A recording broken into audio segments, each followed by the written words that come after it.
Rahmetullohi ta'ala va barakatuh. Muhtaram azizlar, Alloh subhanahu va taologa behisob hamdlarimiz, shukronalarimiz bo'lsin. Mana bugungi ulug' Sayyidul ayyom kuniga hammamiz sihat salomat yetdik.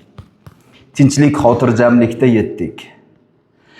Yana iymonimiz taqozosi o'laroq tahoratlik bo'lib, poklanib, yaxshi niyatlar bilan Robbimni rozi qilaman, Robbimni itoatini qilib, oxiratimni obod qilaman. Duo qilaman, ko'pchilik bo'lib duo qilaman. Ziyorat qilaman, ulug'larimni ko'nglini olaman, ota-onamni duosini olaman deb yaxshi niyatlar bilan qadam bosib keldik. Robbul alamin avvalo yaxshi niyatlarimizni ro'yobga chiqarsin. Har birimiz bosib kelgan qadamlarimiz uchun ajr mukofotini Robbim ko'paytirib bersin. Masjidga, bu masjidimizga qadam bosib kelgan azizlar, Allohning mehmonlari, har bir bosgan qadamimiz uchun inshaalloh Robbimizdan mukofot naqd. Faqat xolis niyatimiz bo'lsa, bir narsa o'rgansam, amal qilsam desak, inshaalloh o'rganamiz, amal qilamiz. Natijada esa inshaalloh bu dunyoda aziz, oxiratda esa mukarram bandalari qatorida bo'lamiz inshaalloh. Avvalo yaxshi niyatlar qilib bir duo qilamizki, Alloh taolo xalqimizni farovon, yurtimizni tinch, taraqqiyotda esa yuqori darajalarga erishishligimizni o'zi nasib etsin. Osmonimizdan barakotli yomg'irlar, o'z vaqtida rizq qorlari, yomg'irlari yog'ishligini Alloh nasib etsin. Xalqimiz farovon bo'lsin. Siz u bizni umid bilan katta qilayotgan farzandlarimiz natijada inshaalloh el va xalqni, vatanni taraqqiyotga olib chiqazadigan, faxrlanadigan Imom Buxoriylardek farzandlar har birimiz zurriyotimizdan yetishib chiqishligini Robbim nasib etsin. Inshaalloh azizlar, bugungi suhbatimiz hikmatning boshi Allohdan qo'rqishdir degan mavzuda inshaalloh davom etadi. Hammamizga ma'lumki, dinimizda bir qancha buyurilgan amrlar bor, qaytarilgan qaytariqlar bor. Mana shu Alloh taolo tarafidan, payg'ambarimiz Muhammad sallallohu alayhi va sallam taraflaridan buyurilgan amrlarning ichida bir katta bir gultojisi bor. Hammamizni diqqat e'tiborimizni jamlab turadigan bir hukm bor. U ham bo'lsa taqvo deb ataladi. Allohdan qo'rqinch deb ataladi. Bu hukmga, bu taqvoga bizdan oldingi ummatlar ham buyurilgan. Alloh taolo bizdan oldingi ummatlarga ham taqvo qilishlikka vasiyat qilgan va xuddi shuningdek oxir zamon ummatlariga ham taqvo qilishlik zarur ekanligi uqtirilgan. Shu ma'noda Niso surasini 131-oyatida Robbil alamin bizga bayon qiladi. A'udhu billahi minash shaytonir rojim. Va laqad wassayna allazina utul kitaba min qablikum va iyyakum an ittaqulloh. Albatta sizlardan oldingi ahli kitoblarga, kitob berilgan ummatlarga va iyyakum va sizlarga ham an ittaqulloh deb vasiyat qildik. Allohdan qo'rqing deb buyurdik. Taqvo qiling deb aytdik. Mana shu narsani biz vasiyat qildik deb Alloh taolo marhamat qiladi. Payg'ambarimiz sallallohu alayhi va sallam ham mullaku umurukum at-taqvo dedilar. Sizlarning oxirat ishlaringning dasmoyasi, sarmoyasi taqvodir dedilar. Taqvo nima o'zi? Taqvo arab tilida viqoyatun degan masdardan olingan so'z. Ya'ni taqvo so'zini lug'aviy ma'nosi inson o'zini asrashlik, saqlashlik tushuntiriladi. Zararlardan, xavf-xatardan o'zini saqlashlikni taqvo deyiladi, viqoya deyiladi. Shariatda esa Alloh taolo nahiy qilgan, qaytargan, gunoh deyilgan, zarar deyilgan ishlardan inson o'zini tiyadigan bo'lsa, ana shu taqvo deb nomlanadi. Bu haqida azizlar oyatlarda, mana Qur'oni Karimda 43 ta joyida taqvo o'zagi orqali siz va bizga ummatlarga Alloh taolo nasihat qilgan. Alloh taolo buyurgan taqvo qilishlikka 43 ta joyida kelgan Qur'onda. Ana shundan biri A'udhu billahi minash shaytonir rojim. Ya ayyuhallazina amanu taqulloha haqqa tuqatihi va la tamutunna illa va antum muslimun. Ali Imron surasini 102-oyati. Robbul alamin amr qiladi, buyuradi. Ya ayyuhallazina amanu, ey iymon keltirganlar, Allohni bir deb, rasulini haq deb ishonganlar, Alloh taolodan tom ma'noda haqiqiy taqvo qiling. Allohdan haqiqiy taqvo qiling. Va la tamutunna illa va antum muslimun. Vafot qilmanglar, va la tamutunna deb turib mubolag'a siyg'asi bilan keltiryapti. Zinhor, zinhor o'lib qolmang. Illo o'ladigan bo'lsangiz ham musulmon holatda o'ling. Ana shunda najot topasiz. Mana shu oyat azizlar, oyatni tafsir qiladi-da, oyat bilan oyat sharhlanadi. Ba'zi bir oyatlarni Rasululloh hadislari sharhlaydi.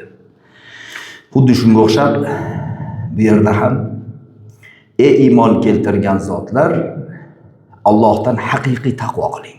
Haqiqiy taqvo qilish nima ekan? Ya'ni yuqorida biz aytdikki, taqvo o'zini saqlash, gunohlardan, isyonlardan o'zini saqlab yurishni aytadi.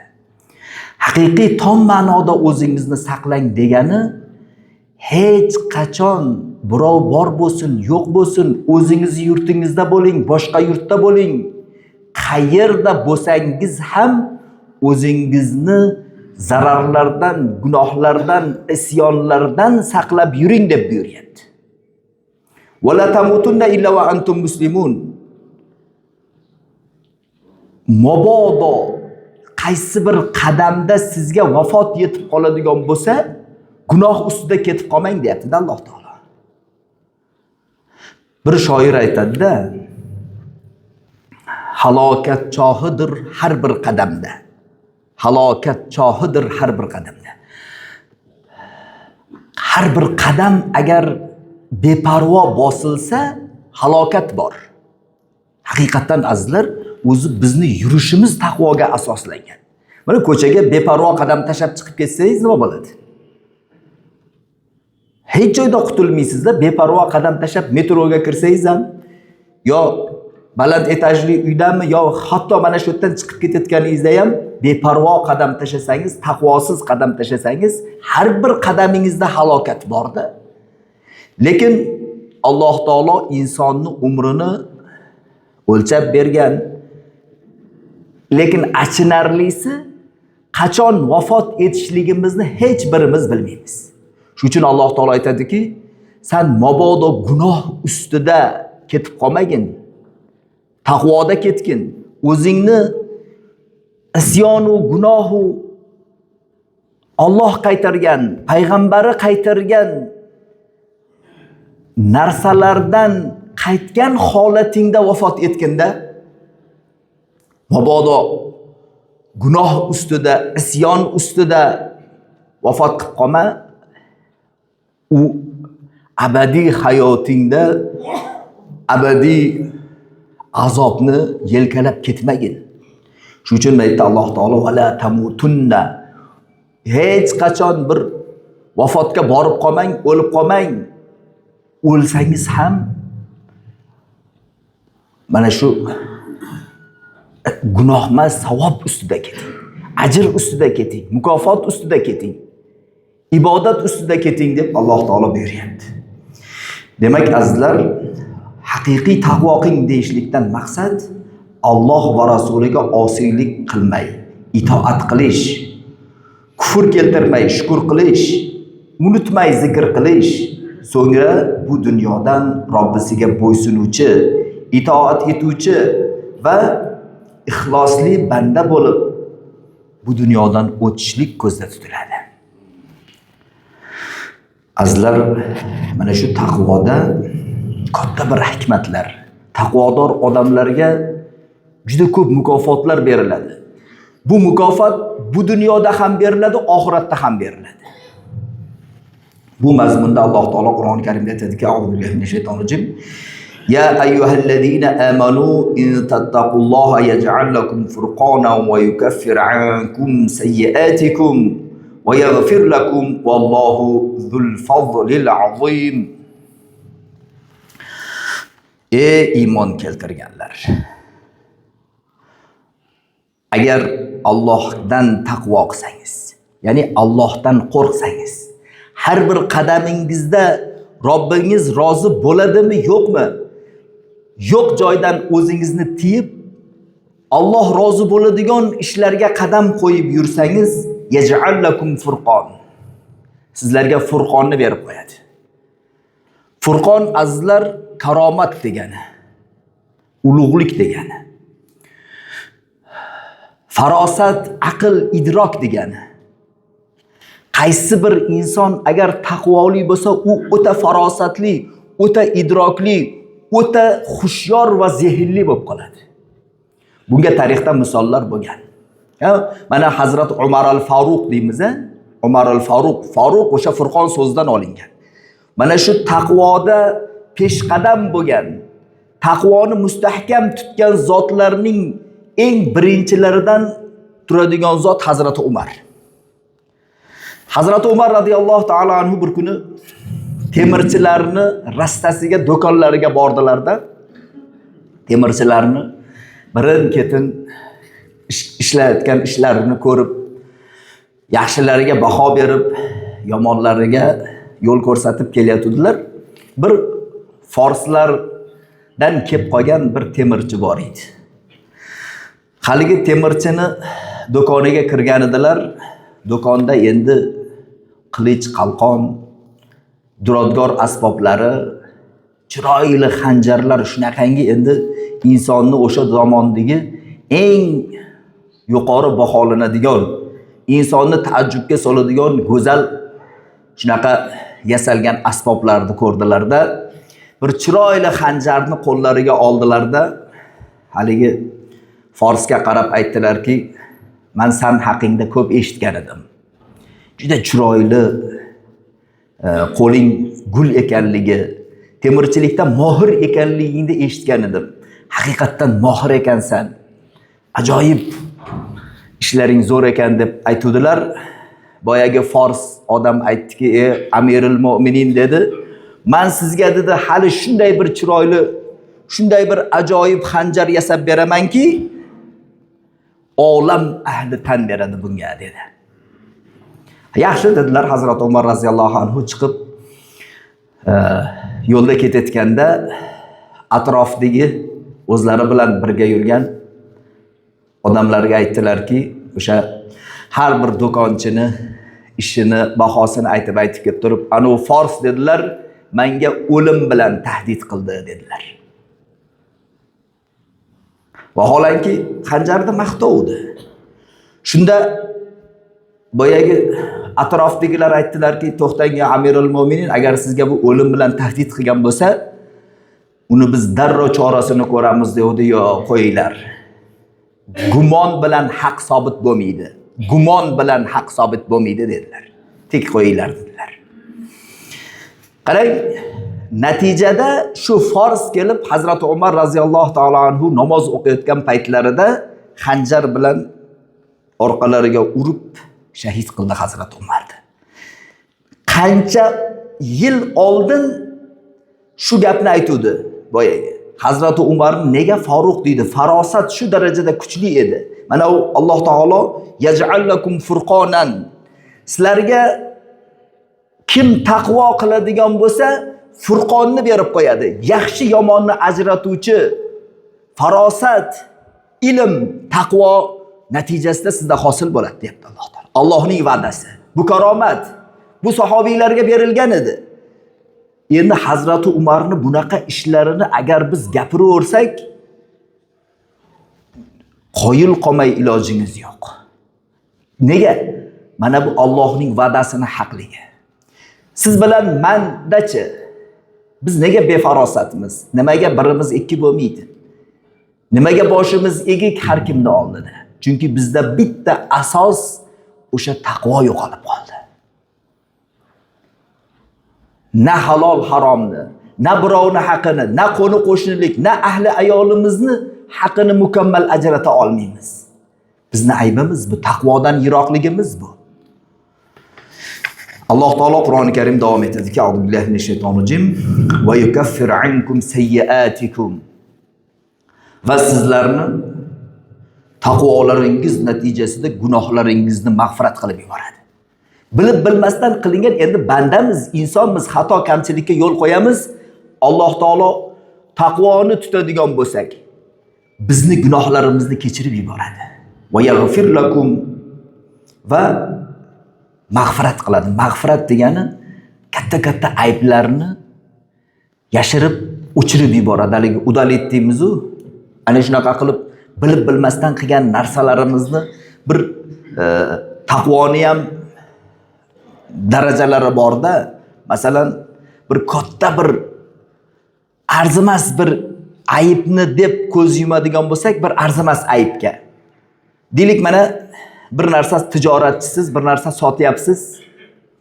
Bir og'iz yolg'on gap bilan shu sotgan narsangizni qimmatga o'tkazib yuborishingiz mumkin, aybini yashirib yoki yolg'on gapirib. Lekin Xudodan qo'rqqan, taqvo qilgan odam shuni aybini yashirmaydi, aybini aytadi. Ana shu narsani taqvo qilib, Allohdan qo'rqib, shu katta foydadan kechib, shu narsani agar haqiqatini gapirib yuboradigan bo'lsak, biz taqvo qilgan bo'lamiz. Natijada Allohning mukofoti bizni bilib bilmasdan qilgan gunohlarimizni yashirib qo'yar ekan Alloh taolo, yo'q qilib yuborar ekan. Vallohu zul fazlul azim. Sizlarni gunohlaringizni yo'q qilib yuborishga, aybu xatolaringizdan kechirib yuborishlikka Alloh taolo fazl egasidir. Zul fazlul azim. Beqiyos rahmati kengdir Robbingizni. Robbingiz agar siz taqvo qiladigan bo'lsangiz, nafsingizni yenga olsangiz, u sizlarni kechirib yuboradi. Shuning uchun azizlar, gunohlarimiz kechirilishligini xohlaydigan bo'lsak, qiyomat kuni mahshargohda sharmanda bo'lishlikdan qo'rqsak, taqvodor bo'lishimiz kerak ekan. Azizlar, Rasululloh sallallohu alayhi vasallam aytadilar, usikum bi taqvalloh. Sizlarga Allohdan qo'rqishlikni vasiyat qilaman. Biz ulug' insonlardan, ota-onamizdan menga nima tavsiya qilasiz, nima vasiyat qilasiz deymiz-ku. Hazratimiz payg'ambarimiz sallallohu alayhi vasallam siz bilan menga Allohdan qo'rqing deb vasiyat qilgan ekanlarda. Va sam va to'a.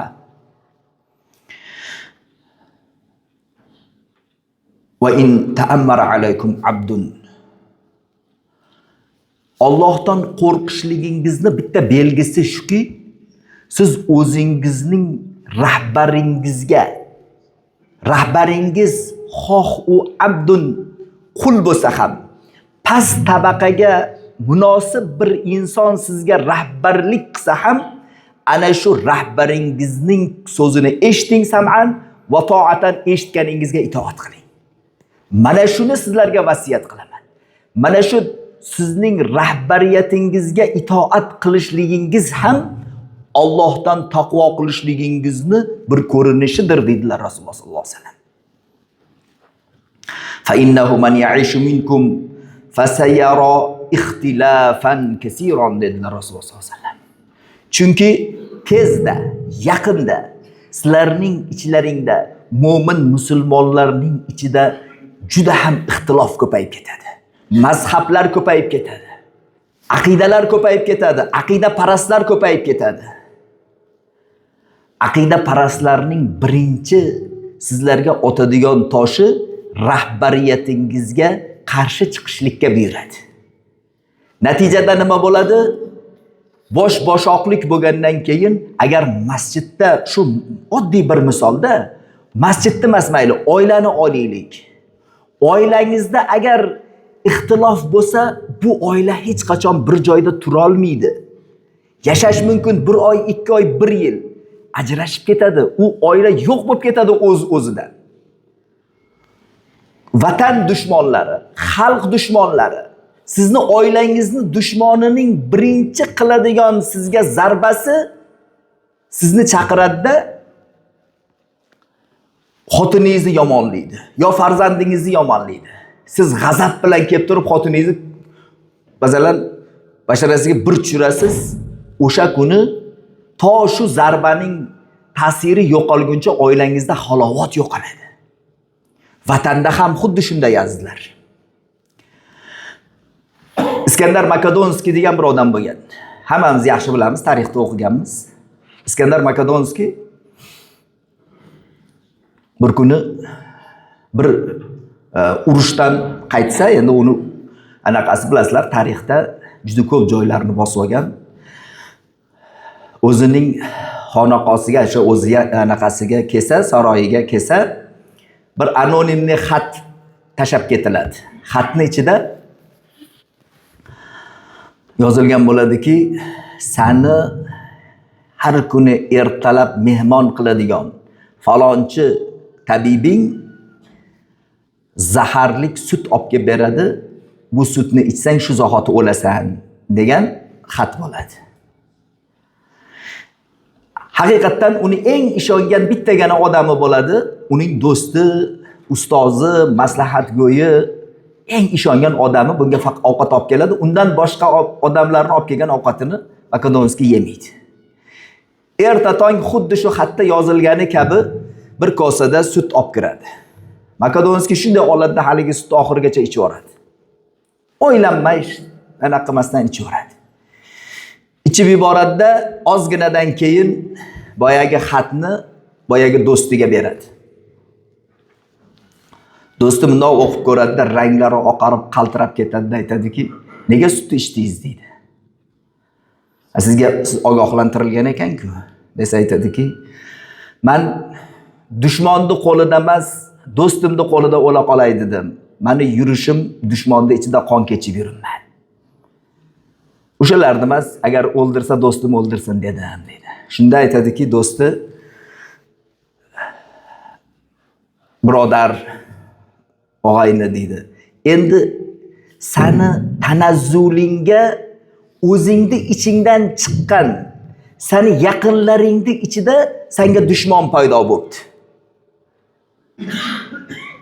O'zingni ichingda, o'zingni askaringni, ya'ni o'zing ishongan odamlarning ichida dushmon paydo bo'ldi. U dushmon birinchi zarbasi eng ishongan ikki do'stni ajratib olish bo'ldi. Endi bu yog'iga hushyor bo'lishimiz kerak. Bizni o'rtamizga sovuqchilik solmoqchimi? Demak, bilginki, o'zimizni ichimizda dushmon paydo bo'ldi. Bu xavf o nariyoqdagi boshqa dushmonlardan bir necha bar kuchlidir dedilar.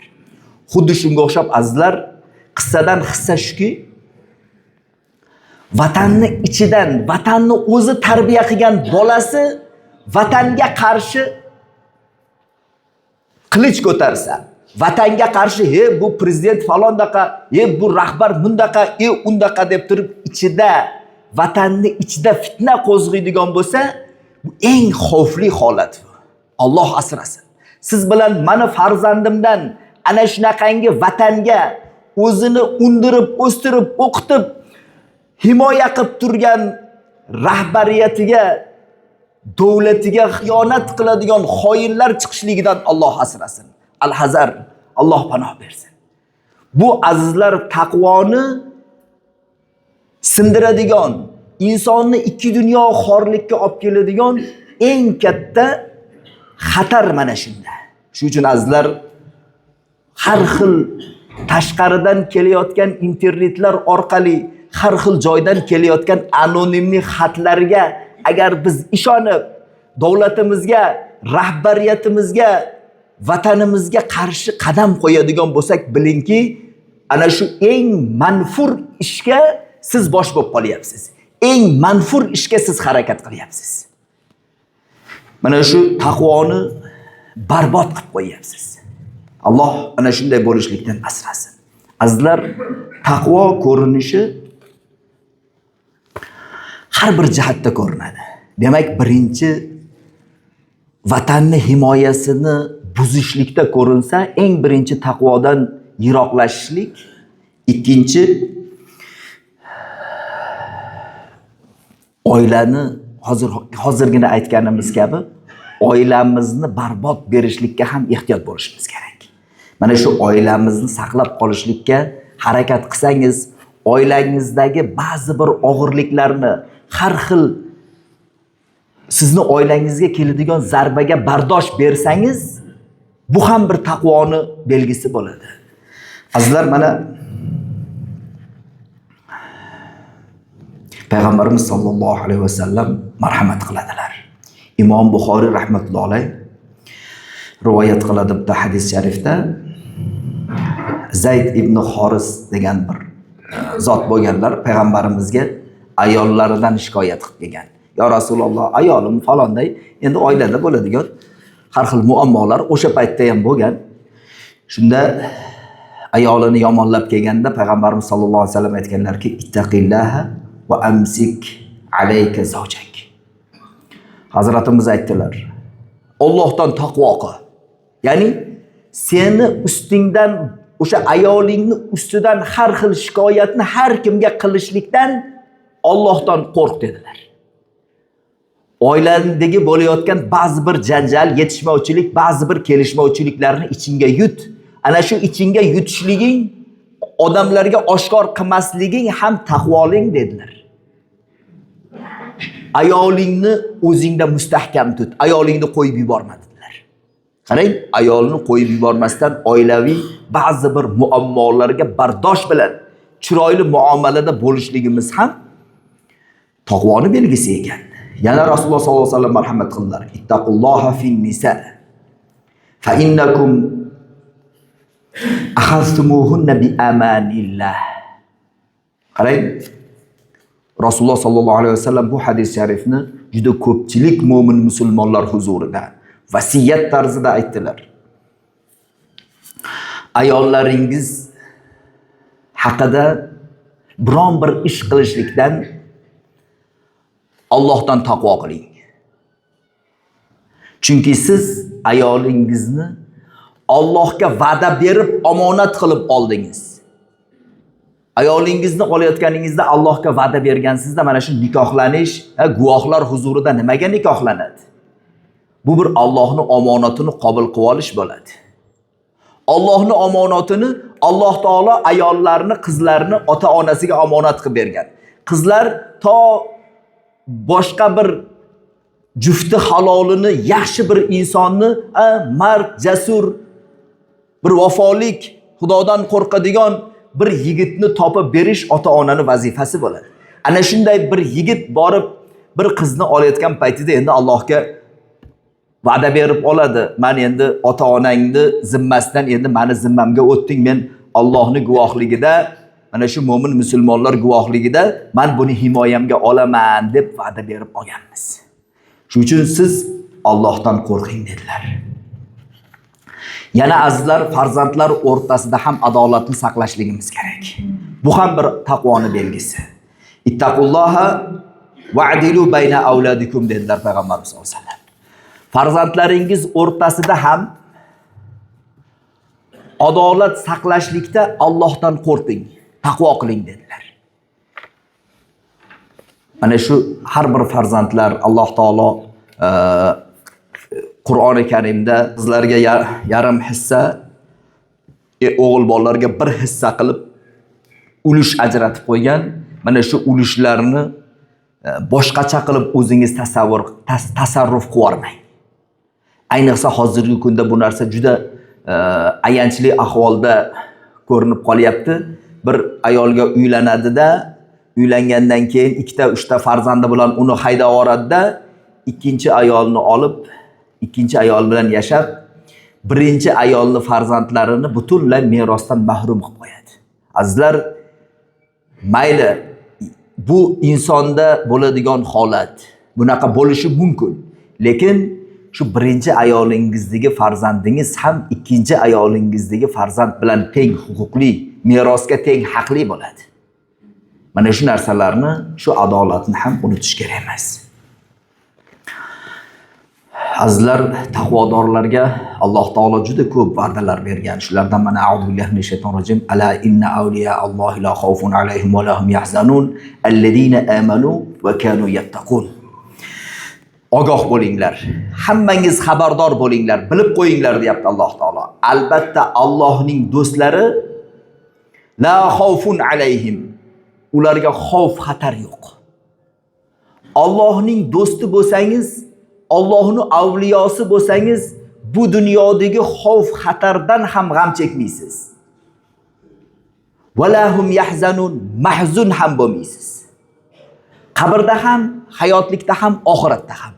Allohning do'stlari ana shunaqa omon holatda yashaydilar. Xavf xatardan, mahzunlikdan. Endi bular qanday bo'lish kerak avliyo bo'lish uchun? Allohning do'sti bo'lish uchun nimalarga amal qilish kerak? Alladina amanu va kanu yattaqun. Bu avliyolar shunday zotlarki, amanu, iymon keltiradilar Robbisiga. Ishonadilar, Robbisini haq parvardigor ekanligini, yaratuvchi, doimo kuzatuvchi ekanligini tan oladilar va undan qo'rqadilar, taqvo qiladilar. Ya'ni yuqoridagi sharhlangan narsalarga mukammal amal qiladilar. Lahumul bushra fil hayatid dunya. Ular uchun hayotiy dunyoda bashoratlar bor. Boyaga aytganday farosatlik, foruq dedigan, yaxshi yomonni ajrata oladigan, xushyor, zehnlik, saodatlik hayot kechiradilar bu dunyoda. Va fil axira, oxiratda ham ularga katta ne'matlar va'da qilingan. La tabdila li kalimatillah, zalikal huval fawzul azim. Alloh taolo bir narsani aytdimi, va'da berdimi, u o'zgarmaydi u. Siz haqiqiy avliyo bo'lsangiz, taqvoda, bandalik vazifasida mustahkam tura olsak, ana shunda Alloh taolo ham va'dasiga xilof qilmaydi. Ajdaho bilan to'qunish qilgan erni dema.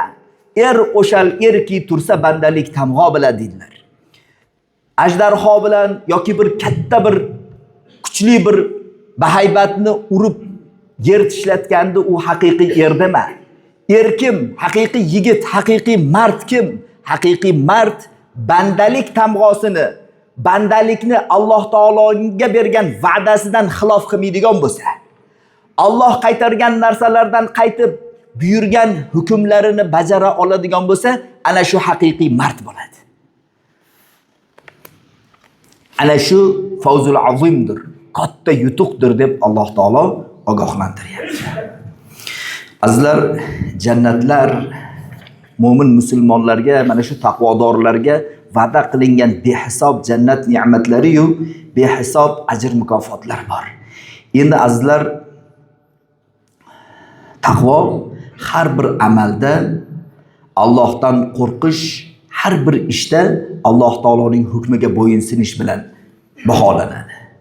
Endi bugungi kunda jamiyat ichida ham juda ko'p illatlarga ko'zimiz tushyapti-da. Masalan, odamlarning molini botil yo'l bilan yeyishlik ham o'ta bir taqvodan yiroq qolishlikni belgisi bo'ladi. Birovni haqqiga tajovuz qilish, qaysi bir mazmunda bo'lsa ham, u monopoliya qilib bo'lsa ham, u kuchi bilan bo'lsa ham, u yashirin, maxfiy yo'l bilan bo'lsa ham birovni haqqiga tajovuz qilsangiz, u birovni haqqiga tajovuz qilishlik jamiyat haqqiga tajovuz qilish bo'lsa ham. Masalan, mana Jamiyat haqini botil yo'l bilan yeyish eng katta tarqalgan bir ayib, eng katta tarqalgan bir hozirgi kunda taqvodan yiroqlik hisoblanadi. Xalq mulkini o'zlashtirish, jamiyat uchun zarur bo'lgan soliq va boshqa to'lovlardan bo'yin tovlash yashirin iqtisodiyot deyiladi. Mana shu налогlar, soliqlar bor. Azizlar, mana shu налогlarni, soliqlarni o'z vaqtida to'lay olsak, undan yashirin yo'l bilan qochmaydigan bo'lsak, bu bizni o'sha soliqlarimizdan to'layotgan kommunal xizmatlari bo'lsin, bu boshqa narsalar bo'lsin, ana shundan tushayotgan mablag'lardan yetim yesirlarga jamiyatni yupqin qatlamini himoya qilishlik uchun sarflanadi. Maktablar, bog'chalar va ulardagi ta'lim, tarbiya asbob uskunalari, o'qituvchilar haqi mana shu bizni peshona terimiz bilan masalan xizmat qilayotgan halol ishimizni qaysi bir mazmunda berilayotgan zakotidan, berilayotgan ulushidan qoplanadi. Biz uni urib qoladigan bo'lsak, biz uni har xil yo'l bilan, yolg'on yashiq yo'llar bilan agar biz qing'ir qiyshiqlik qiladigan bo'lsak, bu ham azizlar taqvodan yiroq bo'ladi. Alloh taolo bir insonga 1 so'm beradida, shu 1 so'm puli million so'm puldan ko'ra unga totliroq bo'ladi, manfaatliroq bo'ladi, uni rohatini, huzurini ko'radi. Bir inson million so'm pul topadi, cho'ntagi pulga to'lib yuradi, lekin qorni nonga to'ymaydi o'shani. Mana shunaqa hikmatli gap bor. İnsanlar, ba'zi bir odamlar deydi, bu dunyoda qashshoqday yashaydi. Oxiratda boylar kabi eng katta boylar hisobini beradi, hisob kitobini beradi. Boyaga aytganimizdek, pul topadida налогdan qochadi, kommunal xizmatni to'lashdan qochadi, u bu shunaqa narsalardan qochadi-da, natijada Alloh asrasin, bu dunyoda haligi o'g'rini quvish degan bir maqol bor. Hammadan qo'rqib yashinib bu dunyodan o'tadi, oxiratda esa uni hisob kitobi og'ir bo'ladi. Shuning uchun azizlar, Alloh taolo berib qo'ygan ne'matlar, mana bu kommunal xizmatlar u налогlar va hokazo to'lanadigan narsalarni to'lab qo'yishlik ham siz bilan mani bandalik vazifam va hayotimiz farovon bo'lishligiga, Alloh taolo beradigan rizqini kengroq bo'lishligiga bu bois bo'ladi. Duo qilaylik, Parvardigor Alloh subhanahu va taolo ko'pchilik bo'lib mana o'zingni baytingda mehmon bo'lib, sani dargohingga ojiz qo'limizni ko'tarib duo qilyapmiz. Avvalo hammamizni solih insonlardan bo'lishligimizni, hisob kitobi yengil bo'ladigan, behisob jannatlarga kiradigan holatda bo'lishligimizni o'zing nasib etgin. Sen bergan ne'matni qadriga yetib, zakotlarini, ushurlarini o'z vaqtida berib, boyagi davlatimiz tarafidan ajratilgan ba'zi bir ulushlar bor. Mana bu soliqmi, налогmi, kommunal xizmatlarmi, o'shalarni ham o'z vaqtida to'lab, ham bu dunyoda yuzimiz yorug', ham oxiratda yuzimiz yorug' bo'lishligini o'zing nasib et. Zakot berguvchi boylardan qilgin. Parvardigor, betob bemorlarimiz bor, dardiga shifo ber. Robbul alamin, mana qish fasli yaqinlashib, kuz faslida turibmiz. Kuz faslidagi yomg'ir ham xalqimizni farovonligi uchun juda katta talab qilinadigan narsa. Robbim osmondan rizq yomg'irlarini bergin. Robbim osmoningdan rizq yomg'irlarini bergin. Xalqimizni farovon qilgin, yurtimizni tinch qilgin.